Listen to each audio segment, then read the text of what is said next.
कभी सोचा है अगर आज से 1500 साल पहले कोई शख्स सिर्फ पढ़ने के लिए दुनिया के किसी भी कोने से हजारों किलोमीटर पैदल चलकर भारत आता तो आखिर वह जगह कैसी रही होगी। थोड़ा रुकिए, सोचिए। आज मैं आपको वहीं लेकर चलता हूँ जहाँ पत्थर भी पड़ते थे, जहाँ दीवारों के बीच सिर्फ ईंटें नहीं थी बल्कि पूरा भविष्य सांस लेता था। उस जगह का नाम था नालंदा विश्वविद्यालय। अब सवाल ये उठता है, इतना बड़ा नाम, इतनी शानदार विरासत, फिर भी आज वहाँ सिर्फ खंडहर क्यों बचा है? क्या सच में कोई ऐसा विश्वविद्यालय था जहाँ दुनिया के सबसे तेज दिमाग जुटते थे, या यह सब बस एक कहानी है जो वक्त के साथ रंगीन होती चली गई? आइए आज इसी सवाल का जवाब ढूंढते हैं। करीब 1600 साल पहले जब दुनिया के ज्यादातर हिस्सों में शिक्षा का कोई ठोस ढांचा नहीं था, तब बिहार की मिट्टी में ज्ञान का एक ऐसा केंद्र खड़ा था जिसने पूरी दुनिया को सोचने का तरीका सिखाया। यह है नालंदा विश्वविद्यालय की कहानी। एक ऐसा नाम जो सिर्फ एक यूनिवर्सिटी नहीं था बल्कि प्राचीन भारत के गौरव, विज्ञान और आध्यात्म का संगम था। नालंदा की शुरुआत गुप्त वंश के राजा कुमार गुप्त प्रथम के समय हुई। फिर राजा हर्षवर्धन और पाल वंश के राजाओं ने इसे दुनिया का सबसे बड़ा विश्वविद्यालय बना दिया। इन शासकों की सबसे बड़ी खूबी यह थी कि इन्होंने कभी शिक्षा को व्यापार नहीं बनने दिया। 100 से ज्यादा गांवों की कमाई नालंदा को दान कर दी गई थी ताकि यहाँ के 10,000 छात्रों और 2,000 शिक्षकों को रहन सहन, कपड़े और दवा की कोई चिंता न करनी पड़े। पढ़ाई पूरी तरह फ्री थी। नालंदा कोई साधारण जगह नहीं थी। यह सिर्फ ज्ञान का केंद्र नहीं था बल्कि उस दौर की इंजीनियरिंग और वास्तुकला का अद्भुत उदाहरण था। सोचिए, 1.5 लाख वर्ग मीटर में फैला हुआ परिसर। आज के वास्तुकार भी इसे देखकर आश्चर्यचकित हो जाते। सब कुछ इतनी सावधानी और समझदारी से बनाया गया था। विश्वविद्यालय एक विशाल दीवार से घिरा हुआ था जो इसमें रहने वालों को सुरक्षा प्रदान करता था। चारों ओर लाल ईंट ही दिखाई देती थी जिनमें 11 सुंदर विहार और 10 विशाल मंदिर स्थित थे। प्रत्येक विहार के मध्य में एक खुला आंगन होता था जहाँ छात्र और उनके गुरु एक साथ बैठकर ज्ञान की गहराई में उतरते थे। यहाँ का वातावरण ज्ञानार्जन के लिए बहुत ही अनुकूल था। नालंदा में सफाई और सुविधा को लेकर बहुत अच्छी समझ थी। वहाँ जल निकासी प्रणाली बहुत ही अच्छी थी जिनमें ढकी हुई नालियां थी ताकि गंदा पानी आसानी से निकल जाए। हर कमरे को इस तरह बनाया गया था कि गर्मियों में भी वह ठंडा रहता था, जिससे वहाँ रहने वालों को आराम मिलता था। पानी पीने के लिए कुएं बने हुए थे और इनके आसपास बहुत ही सुंदर बगीचे थे। हर एक छात्र को अलग से कमरा मिलता था जिसमें पत्थर की बनी हुई चौकी होती थी, किताबों को रखने के लिए अलमारी होती थी और रोशनी के लिए रोशनदान होते थे। इसके अलावा बड़े बड़े हॉल्स भी थे जहां एक साथ हजारों लोग व्याख्यान सुन सकते थे। नालंदा उस दौर का असली ग्लोबल हब था। चीन, जापान, कोरिया, तिब्बत, इंडोनेशिया, तुर्की, श्रीलंका, दुनिया भर से छात्र हजारों मील का सफर तय करके यहाँ आते थे। लेकिन प्रवेश पाना कोई बच्चों का खेल नहीं था। विश्वविद्यालय के मेन गेट पर एक द्वारपाल होता था जो ऐसे ऐसे दार्शनिक सवाल पूछता था कि अच्छों की बोलती बंद हो जाए। हर 5 में से सिर्फ एक छात्र को ही प्रवेश मिल पाता था। यहाँ सिर्फ धर्म नहीं बल्कि खगोल विज्ञान, गणित, आयुर्वेद, व्याकरण, राजनीति, तर्क, हर तरह की पढ़ाई होती थी। भारत के महान गणितज्ञ आर्यभट्ट यही के कुलपति रहे। वह गणित और खगोल शास्त्र के एक महान जानकार थे। उन्होंने यहीं से शून्य का सिद्धांत दुनिया को दिया और साबित किया कि पृथ्वी अपनी धुरी पर घूमती है। उनके योगदान के बिना आज का विज्ञान और अंतरिक्ष की खोजें कितना पीछे होती। लेकिन नालंदा की पहचान सिर्फ गणित और तारों तक सीमित नहीं थी। यहाँ ज्ञान के और भी ऐसे दीपक जल रहे थे जिनकी रोशनी आज भी इंसान को हैरान कर देती।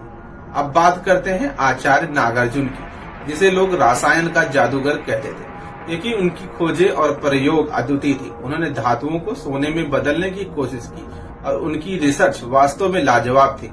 आयुर्वेद में रस चिकित्सा की शुरुआत करने वाले आचार्य नागार्जुन की यह देन आज भी इलाज का एक महत्वपूर्ण हिस्सा है। नालंदा में सिर्फ प्रयोगशालाएं नहीं थी, यहाँ सोचने का तरीका भी सिखाया जाता था। यहाँ सवाल पूछना अपराध नहीं बल्कि सीखने का पहला कदम था और इसी सोच को दिशा दी नालंदा के महान तर्कशास्त्रियों ने। तर्कशास्त्र के महान विद्वान आचार्य दिंगनाग और धर्मकीर्ति के विचारों पर नजर डाले तो वे कहते थे कि तर्क के बिना किसी भी बात को सच नहीं मानना चाहिए। उनके द्वारा लिखे गए ग्रंथ आज भी तिब्बत और चीन के प्रमुख मठों में अध्ययन किए जाते हैं। जब तर्क की नींव मजबूत हो जाती है तो ज्ञान को सही दिशा देने के लिए एक मार्गदर्शक की जरूरत होती है। ऐसा मार्गदर्शक जो सिर्फ विषय न पढ़ाए बल्कि इंसान को इंसान बनना सिखाए। और नालंदा के ऐसे ही एक महान कुलपति थे शीलभद्र। लोग कहते थे कि उनके पास लगभग हर विषय का गहन ज्ञान था।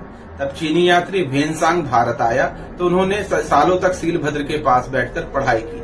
यह उनकी ज्ञान पिपासा और सीलभद्र के ज्ञान का प्रमाण है। नालंदा अपनी हेल्थ केयर यूनिवर्सिटी के लिए भी मशहूर था। यहाँ के विद्वानों ने ऐसी सर्जरी और दवाएं खोजी थी जो आज भी हैरान कर देती है। वेनसांग ने लिखा कि नालंदा के भिक्षु रस शास्त्र के माहिर थे, धातुओं को दवा में बदल देते थे। नालंदा की आत्मा उसकी लाइब्रेरी थी, धर्मगुंज यानी सत्य का पर्वत। ये लाइब्रेरी 3 बड़ी इमारतों में फैली थी, रत्नसागर, रत्नोदधि जो 9 मंजिला थी और रत्नरंजक। लाखों हस्तलिखित पांडुलिपियां यही थी। लाइब्रेरी की बनावट ऐसी थी कि वे हमेशा ठंडी रहती थी ताकि नाजुक पत्तों पर लिखी किताबें सदियों तक सही सलामत रहे। वेनसांग वो चीनी यात्री जो यहाँ पढ़ने आया और इतना प्रभावित हुआ कि यहीं का होकर रह गया। जो कुछ भी आज हम नालंदा के बारे में जानते हैं उसका बड़ा हिस्सा उसकी डायरी से मिला है। वेनसांग के अनुसार नालंदा में जिंदगी बेहद अनुशासित थी। यहाँ छात्रों को खाने में महासाली चावल, घी, दूध, ताजे फल सब कुछ मिलता था। वक्त देखने के लिए जल घड़ी थी, हर प्रहर घंटा बजता था और छात्रों को टाइम टेबल का पता चलता था। फिर आया साल 1193, एक अंधेरा अध्याय शुरू हुआ। तुर्क हमलावर बख्तियार खिलजी ने अपनी ईर्ष्या और सनक में नालंदा पर हमला कर दिया। कहते हैं जब नालंदा के वैद्य राहुल श्रीभद्र ने खिलजी को अपनी बुद्धिमानी से ठीक कर दिया तो खिलजी को अपने हकीमों की हार बर्दाश्त नहीं हुई। उसने तय कर लिया कि भारतीय ज्ञान की जड़ें ही उखाड़ देगा। खिलजी ने हजारों निहत्थे भिक्षुओं को कत्ले आम किया और धर्मगुंज लाइब्रेरी में आग लगा दी। किताबें इतनी थी कि लाइब्रेरी 6 महीने तक जलती रही। सदियों का ज्ञान धुएं में उड़ गया। नालंदा की दोबारा खोज भी कम दिलचस्प नहीं है। सदियों तक मिट्टी के नीचे दबी रही, लेकिन 7वीं सदी के चीनी यात्री वेनसांग की डायरी और नक्शों की मदद से एक बार फिर दुनिया के सामने आई। 1861-62 में भारतीय पुरातत्व सर्वेक्षण ESI के संस्थापक सर अलेक्जेंडर कनिंघम ने वेनसांग के विवरणों के आधार पर खुदाई करवाई। मिट्टी के नीचे छिपी ईंटों की विशाल इमारतें मिली। 1915-16 में बड़े पैमाने पर खुदाई शुरू हुई और दुनिया का सबसे पुराना विश्वविद्यालय आखिर फिर से सामने आया। आज जब हम नालंदा के खंडहर देखते हैं तो समझ आता है कि हम पहले क्या थे। अब नालंदा विश्वविद्यालय को राजगीर में दोबारा शुरू किया गया है और इसी के साथ भारत के लिए फिर से विश्व गुरु बनने का सपना भी जाग उठा है। दीवारें भले ही आज टूट चुकी हों, लेकिन वहाँ की मिट्टी में आज भी ज्ञान की खुशबू है।